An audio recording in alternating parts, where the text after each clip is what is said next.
अस्सलाम वालेकुम। उम्मीद करता हूँ सारे दोस्त खैरियत से होंगे। आसान कारोबार कार्ड और आसान कारोबार फाइनेंस के हवाले से आज की वीडियो बड़ी अहमियत की हामिल है।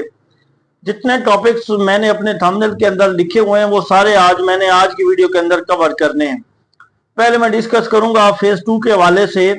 तकरीबन 369 अरब रुपए टोटल इन दोनों स्कीमों के लिए फाइनलाइज किया गया है गवर्नमेंट ऑफ पंजाब की तरफ से, जिसमें 100 अरब रुपए का फेज 2 के अंदर जो बजट है। अब फेज 2 के अंदर 24,000 जो नए एप्लीकेंट हैं आसान कारोबार फाइनेंस के, नॉट आसान कारोबार कार्ड, आसान कारोबार फाइनेंस के जो नए एप्लीकेंट हैं जिन्होंने एप्लीकेशन दी हुई है उनको मैं नया एप्लीकेंट कहूंगा। जिन्होंने एप्लीकेशन दी हुई है, जिन्होंने अभी देनी नहीं है, 24,000 लोन उनको मिलेंगे। आसान कारोबार कार्ड वालों को 1,40,000 से 50,000 के करीब फेज 2 के अंदर जो है वो लोन मिलेगा। अब इसके हवाले से मजीद तफसील हम आगे जाके डिस्कस करते हैं। पहले मैं सबसे पहले क्वेश्चन लेता हूं उन दोस्तों का जो दूसरी किस्त के हवाले से बड़े परेशान हैं। पहली किस्त उनको रिसीव हुई है, दूसरी किस्त उनको मिली नहीं है। उनके क्वेश्चन का आंसर दे दूं वन बाय वन। मैं सारी चीजों को लेके चलता हूं कि 1 टिक वाला, 2 वाला, 3 वाला, 4 वाला, जिनके 7 टिक हो गए उनके मसाइल हल कब होंगे और उनको लोन कब मिलेगा। एक चीज मैं बताता चलूं, जिन दोस्तों को पहली किस्त आ गई है उनको दूसरी किस्त जरूर मिलनी है। उनके पास अर्बन यूनिट का नुमाइंदा उनको विजिट करने आएगा। अब उनके लिए सबसे बड़ा मसला बना हुआ है फाइलर बनना। मेरे चैनल के ऊपर एक वीडियो मौजूद है जिसमें आप 2 से 3 मिनट के अंदर ये जान सकते हैं कि आपने एनटीए नंबर कैसे हासिल करना है। अब एनटीए नंबर हासिल करने के बाद आपने फाइलर बनना है तो वो इंतहाई आसान काम है, कोई मुश्किल काम नहीं है, परेशान होने की जरूरत नहीं है। आपसे वो आपके सारे जो एसेट्स हैं उनकी डिटेल्स लेते हैं, 2-3 फॉर्म है, वो आपने सारे डॉक्यूमेंट्स लगा के फिल करने होते हैं। उसमें आप अगर जॉब करते हैं तो आप अपनी सैलरी स्लिप लगाते हैं, या आपका बिजनेस है जितने भी बैंक अकाउंट है उनकी स्टेटमेंट्स आप लगाते हैं और डिफरेंट तरह के थोड़े से डॉक्यूमेंट्स है वो आप उसके साथ अटैच करके जमा करवा देते हैं और आप फाइलर बन जाते हैं। 1,000 रुपए फीस आपने जमा करवानी होती है। ये काम आपने नुमाइंदे के पहले आने से पहले जो है कर लेना। एनटीएन नंबर तो आपको 2-3 मिनट में मिल जाएगा और दूसरा काम जो है वो आपका फाइलर होने वाला काम जो है, कोशिश करें ज्यादा काम खुद करें। अगर मुझे कहेंगे तो कमेंट सेक्शन में बता दीजिएगा, मुझे कहेंगे तो मैं फाइलर बनने की एक वीडियो आपको डिटेल में बता दूंगा कौन कौन से डॉक्यूमेंट्स और कैसे चाहिए। और दूसरी चीज आप लोगों को बताता चलूं, आप लोगों ने अपना जो है वो जो डिटेल्स है ना बिजनेस की, जो आपको पहले पैसे मिले हुए हैं वो आपने जरूर बना के रखनी है। उसकी फाइल आपके पास जरूर होनी चाहिए, वरना आपका लोन रिजेक्ट हो जाएगा और उसी दिन से आपकी अगली जो पिछली इंस्टॉलमेंट है और जो पिछला आपने लोन लिया उसकी इंस्टॉलमेंट जो है वो आपकी शुरू हो जाएगी। ये एक क्वेश्चन जो बहुत बड़ा मेरे सामने रेज किया जा रहा था, मुझे उम्मीद है उसका आपको आंसर मिल गया होगा। मजीद आपने कोई पूछना तो कमेंट में बता दीजिएगा। इसके अलावा अगर आप कामयाब सफर पे नए हैं, पहली दफा मेरी वीडियो देख रहे हैं, तो आपसे रिक्वेस्ट है कि कामयाब सफर को सब्सक्राइब जरूर कर लें, लाइक कर लें, ताकि आपको आने वाली नई अपडेट्स भी जो है वो मिलती रहे। अब दूसरा जो मेरे सामने क्वेश्चन है वो हम अब उसका सोल्यूशन की तरफ जाते हैं। वो क्या है, रिजेक्शन की ज्यादा वजूहत क्या है अभी भी आप। अच्छा, मैं एक और इम्पोर्टेंट बात बता दूं, इस पे काम शुरू हो गया, फेज 2 स्टार्ट हो गया, सारी एप्लीकेशंस पे काम हो रहा है। बहुत सारे दोस्तों को रिजेक्शन का मैसेज भी आया होगा, मतलब वैसे मैसेज अगर ना भी आया होगा तो उनकी एप्लीकेशन जो है अपडेट हुई होगी। जिनका 4था क्रॉस टिक है उस पर क्रॉस आ रहा होगा, या जिन दोस्तों ने फाइनेंस के लिए अप्लाई किया उनका 8वां क्रॉस आ रहा होगा, क्योंकि उन एप्लीकेशन पे काम हो रहा है जिनके सबसे ज्यादा टिक हो चुके हैं और उनके आखिरी टिक पे बात है तो उनको पहले वाइंड अप किया जा रहा है। अब उसमें बहुत इंपॉर्टेंट यही सवाल बार बार पूछा जा रहा था, भाई दोबारा मैं अप्लाई कर सकता हूं, दोबारा एप्लीकेशन खुलेंगी क्या, मेरा लोन पहले क्यों रिजेक्ट हुआ है। भजन 2-3 चीजें बड़ी वाज़ेह है। एक तो आपका जो रिकॉर्ड है वो बड़ा साफ सुथरा होना चाहिए, आपने किसी बैंक से लोन लिया होना चाहिए, लोन लिया हुआ है तो वो आप दे रहे हो वो फंसा नहीं होना चाहिए, आप मतलब डिफॉल्टर नहीं होने चाहिए, वरना आप जायज कैश के 10 रुपए के भी डिफॉल्टर है ना तो आपको लोन नहीं मिलने वाला। ये मैं आपको बड़ी वाज़ेह चीज बता दूं।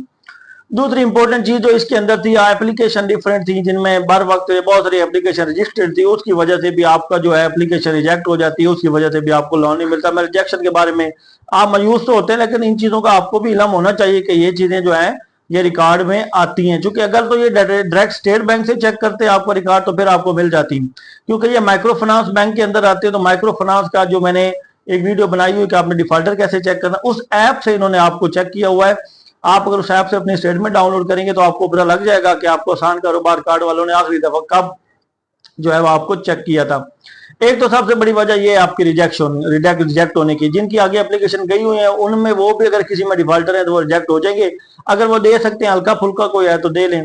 दूसरी रिजेक्शन की वजह यह थी कि आपका बिजनेस प्लान बिल्कुल उस मुताबिक नहीं था जितना आपने लोन अप्लाई किया होता है। भाई आपकी सालाना इनकम या मंथली इनकम इतनी होनी चाहिए थी कि आप जितना लोन अप्लाई कर रहे हैं उसकी आप 3 साल की इंस्टॉलमेंट बना लें। फॉर एग्जाम्पल 24 इंस्टॉलमेंट अगर देनी है, 5 सालों में देनी है तो 60 इंस्टॉलमेंट बना लें, 50 उसको डिवाइड करें 50 के ऊपर टोटल अमाउंट को, और जो मंथली इंस्टॉलमेंट बनती है आप देखें क्या वो दे सकते हैं, क्या इतनी इनकम आपने मंथली इनकम लिखी हुई है जिससे वो इंस्टॉलमेंट निकल सकती है। तो अगर भाई नहीं निकल सकती तो आपकी दूसरी एप्लीकेशन रिजेक्ट होने की वजह यह है।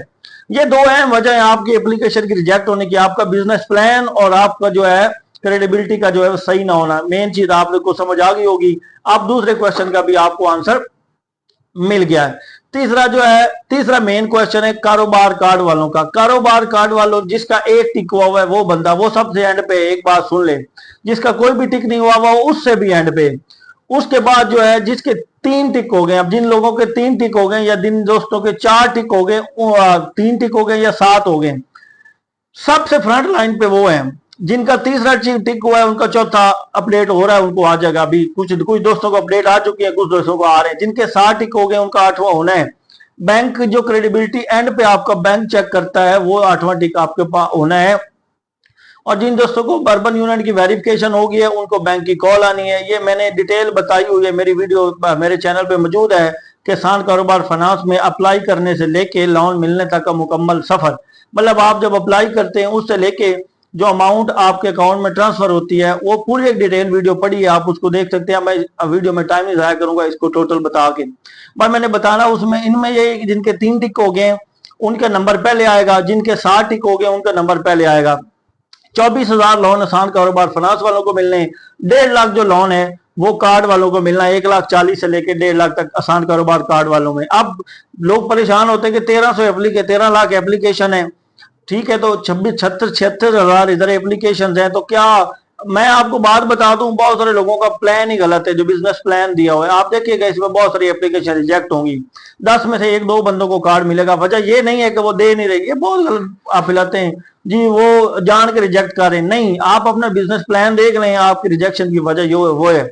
आप अपनी बैंक क्रेडिबिलिटी देख लें, वो आपकी रिपोर्ट, आप किसी न किसी ऐप से आपने लोन लिया होगा या आपने बर वक्त इजी पैसा जायज कैसे आपने लोन दिया होगा, उस वजह से आपकी एप्लीकेशन उड़ गई है। अब जिनके 2 टिक हुए हैं भाई उनका नंबर बाद में आएगा, जिनके 6 टिक हैं उनका नंबर बाद में आएगा, जिनके 3 है उनका नंबर, जिनका 7 है उसका नंबर पहले, दूसरे वाले जो है वो उसके बाद आएंगे।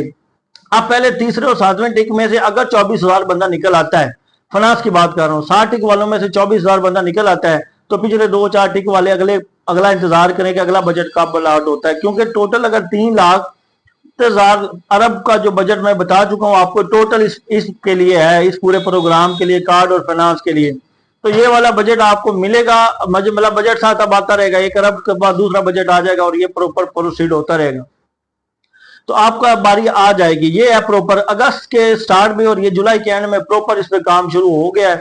आपकी एप्लीकेशन जो है सबसे पहले उनकी अपडेट हो रही है। कुछ दोस्तों को कार्ड अभी भी रिसेंटली प्रिंट होकर मिले हैं, कुछ दोस्तों लोन वालों को भी मिला है। अब क्वेश्चन है जी फेज 1 और फेज 2 वाले किसी बंदे को लोन मिला, ये भी मुझे एक दोस्त ने क्वेश्चन किया था।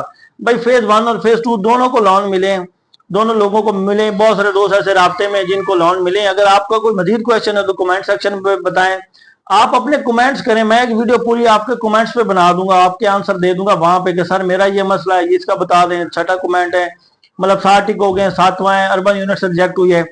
अब सबसे इंपॉर्टेंट आने पे मैं आपको बताऊंगा कि क्या इसमें दोबारा एप्लीकेशन ली जाएंगी या नहीं, ये दूसरा सवाल है जो सबसे ज्यादा रेज हो रहा है जी। नए फेज के अंदर जो ही अभी आप देखेंगे, अभी तो पिछले प्रोसीजर पे काम हो रहा है, कुछ अरसे तक नई एप्लीकेशन ली जाएंगी, आसान कारोबार कार्ड के लिए भी ली जाएंगी, आसान कारोबार फाइनेंस के लिए भी ली जाएंगी, लेकिन वो एप्लीकेशन भी इसी तरह प्रोसीड होंगी। पहले जो आई हुई है पहले वो प्रोसीड होंगी, उसके बाद दूसरी एप्लीकेशन जो है प्रोसीड होंगी। ये सारा इसका प्रोसीजर है। लेफ्ट राइट पे उसको कॉल कर दिया, आप 178 पे 6 पे कॉल करेंगे, वो आपको और अपडेट। मेरा रिसेंटली विजिट हुआ था, अब मैंने शायद अपने क्लिप में बताया भी था, स्मॉल इंडस्ट्रीज का मैंने विजिट किया था। वहां जाके मैंने इसकी डिटेल्स के हवाले से कुछ कलेक्शन की थी कि यार बहुत सारे दोस्त क्वेश्चन पूछते हैं तो अच्छी कलेक्शन होनी चाहिए। तो वो उनके फाइनल रिमार्क्स यही थे कि जो मैं आपको बता रहा हूँ कि वो काम उन्होंने जो मुझे कहा था उसके मुताबिक उन्होंने काम स्टार्ट कर दिया है। जुलाई में और अगस्त के अंदर जो है बहुत सारी एप्लीकेशन जो है अपडेट हो जाएंगी। 2 टिक वाले 3 पे चले जाएंगे, 3 पे 4 पे वाले पे चले जाएंगे, 7 वाले 8 पे चले जाएंगे। बहुत सारे ये भी दोस्त क्वेश्चन करते हैं कि सर 8वां टिक होता है या नहीं। भाई 8वां टिक होता है, बैंक आपकी क्रेडिबिलिटी रिपोर्ट चेक करने के बाद टिक लगाता है, फिर आपको लोन ट्रांसफर हो जाता है, उसके ऊपर 8वां टिक जो है वो आपका हो जाता है। तो उम्मीद करता हूँ कि बहुत सारे आपके क्वेश्चंस का जो है ना आज अजाला हो गया होगा, कि बहुत सारे सवाल बार बार पूछे जा रहे थे और उनमें बहुत सारी अपडेट जो है वो आपको मिल चुकी होंगी। और मजीद आपको क्वेश्चन है बताएं कमेंट सेक्शन में, मैं आपको जरूर आंसर करूंगा। मैं आपके ना एक वीडियो बना दूंगा कि आपके सारे कमेंट पढ़ के ना उनको आंसर कर दूं, ताकि आप लोगों को जो मजीद मसाइल हैं उनका सामना ना करना पड़े। अगर आपका फिर भी नहीं हो रहा, मैंने प्राइम मिनिस्टर लोन पे वीडियो बनाई है, आप वो देख लें, आप प्राइम मिनिस्टर यूथ लोन के लिए अप्लाई कर लें। वहां बहुत सारे दोस्त मुझे ये कह रहे थे कि सर हमने अप्लाई किया हुआ है बहुत पहले, उसका हल कोई नहीं है। तो भाई आप लोग सिटीजन पोर्टल के ऊपर कंप्लेन करें। नहीं कंप्लेन हो रही, मुझे बताएं कमेंट सेक्शन में, मैं कंप्लेन करने पे एक वीडियो बना देता हूं कि आपने prime minister youth loan scheme की सिटीजन पोर्टल पे कंप्लेन कैसे करनी है, या ये वाले लोन की आपने सिटीजन पोर्टल पे कंप्लेन कैसे करनी है। आप बैंक ऑफ पंजाब के खिलाफ वहां पे कंप्लेन करें, डायरेक्ट आपकी कंप्लेन जाती है प्राइम मिनिस्टर यूथ लोन में और उसको आपको रिप्लाई भी करते हैं। तो बहुत सारे दोस्तों ने फेज 3 के अंदर अप्लाई किया हुआ था, मुझे पता है उनका प्रोसीडिंग जो है वो अब होगी, क्योंकि पहले बजट नहीं था उनके पास भी, उनका बजट 200 अरब रुपए का चला गया। तो आप अपनी कंप्लेन करें, उसमें आपकी जो है वो एप्लीकेशन प्रोसीड हो जाएगी। मजीद को रहनुमाई चाहिए होगी तो साथ रहिएगा, दुआओं में याद रखिएगा। Thank you, Allah Hafiz.